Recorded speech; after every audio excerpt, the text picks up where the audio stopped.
कक्षा 10वीं के बच्चे, बेटा आज हम कविता फसल का वर्णन करेंगे। फसल क्या है? फसल शब्द का जिक्र आते ही हमारे मन मस्तिष्क के समक्ष लहलाते खेत, परिपक्व फसलें मंडराने लगती हैं। किंतु फसल वास्तव में फसल है या वास्तव में खेतों की परिक्रमा या वातावरण है? आज हम जानते हैं नागार्जुन की शब्दावली खड़ी बोली फसल के माध्यम से। नागार्जुन ने फसल के बारे में वर्णन करते हुए बताया है कि फसल क्या है। वास्तव में मैं आपको बताना चाहती हूँ, फसल मनुष्य का परिश्रम और प्रकृति के योगदान का सृजन है। ठीक है, उस सृजन को फसल का रूप दिया जाता है, फसल के रूप में उसे स्वीकारा जाता है। पंक्तियों की व्याख्या करते समय एक के नहीं, दो के नहीं, नागार्जुन ने कहा है एक के नहीं, दो के नहीं, ढेर सारी नदियों के पानी का जादू है। नागार्जुन जी बताना चाहते हैं कि फसल केवल एक नदी के पानी का प्रभाव नहीं है, बल्कि दो के भी नहीं है, अनगिनत असंख्य नदियों के पानी का प्रभाव है। एक के नहीं, दो के नहीं, लाख लाख कोटि हाथों के स्पर्श की गरिमा है। कवि ने बताया है फसल का जो सृजनात्मक रूप है वो एक या दो व्यक्तियों की मेहनत का परिणाम नहीं है, बल्कि लाखों करोड़ों ना जाने कितने व्यक्ति उस फसल को उगाने में अपना योगदान देते हैं।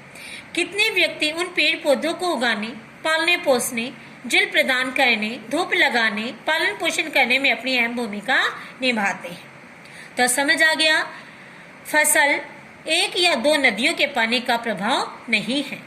फसल एक या दो व्यक्तियों के हाथों का परिश्रम नहीं है। फसल एक या दो नहीं, बल्कि हजारों हजार खेतों की मिट्टी का गुणधर्म है। फसल को उगाने में किसी एक खेत की मिट्टी का योगदान नहीं है। ना जाने कहां से चली आ रही, बहती आ रही मिट्टी जो अपनी गुणवत्ता से फसल को वार्षिक रूप प्रदान करती है। फसल क्या है? और तो कुछ नहीं है। नागार्जुन ने इतनी विस्तृत विशाल बात को संक्षिप्त पंक्तियों में बांधकर एक नायाब और सजीव चित्रण किया है। उन्होंने कहा है फसल क्या है? और तो कुछ नहीं है, नदियों के पानी का जादू है, हाथों के स्पर्श की महिमा है। उन्होंने इन पंक्तियों के माध्यम से गागर में सागर को भर दिया है, स्वीकारा है कि नदियों के पानी का जादू है, अर्थात फसल को उगाने में पानी के घटक की आवश्यकता है। एक ऐसे तत्व की आवश्यकता है जिस तत्व को पानी कहा जाता है। हाथों के स्पर्श की महिमा है। लोगों का जो हाथ है, जो प्रकृति के साथ अपना परिश्रम प्रदान करता है, उन लोगों के हाथों के स्पर्श है, छुअन है। भूरी काले सन्नी मिट्टी का गुण धर्म है, अर्थात फसल को उगाने में पानी, व्यक्तियों का परिश्रम और मिट्टी की महिमा का गुण धर्म शामिल होता है। एक मिट्टी नहीं, काली, भूरी, सन्नी, जलोढ़ मिट्टी, काली मिट्टी, सभी प्रकार की मिट्टियां फसल को एक नया स्वरूप प्रदान करती हैं। रूपांतर है सूरज की किरणों का।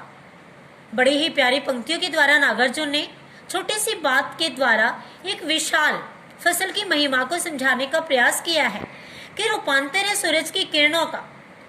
फसल को उगाने में सूरज की भी, अर्थात सूरज के ताप के भी अहम भूमिका रहती है।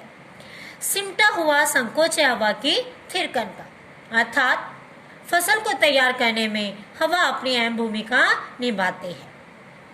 तो 10वीं कक्षा के बच्चों को समझ आया फसल क्या है? फसल पानी, मिट्टी, सूरज का प्रकाश, हवा का बहना, अर्थात प्राकृतिक तत्वों के साथ जब मनुष्य का परिश्रम सहयोग पाता है तो फसल जैसे सृजनात्मक गुण धर्म का जन्म होता है। ठीक है बेटा, फसल क्या है? फसल है पानी, प्रकाश, हवा और मिट्टी का सहयोग। इन प्राकृतिक बिंबों के साथ जब मनुष्य अपनी योग्यता, अपना परिश्रम मिलाता है तो यहाँ फसल का निर्माण होता है।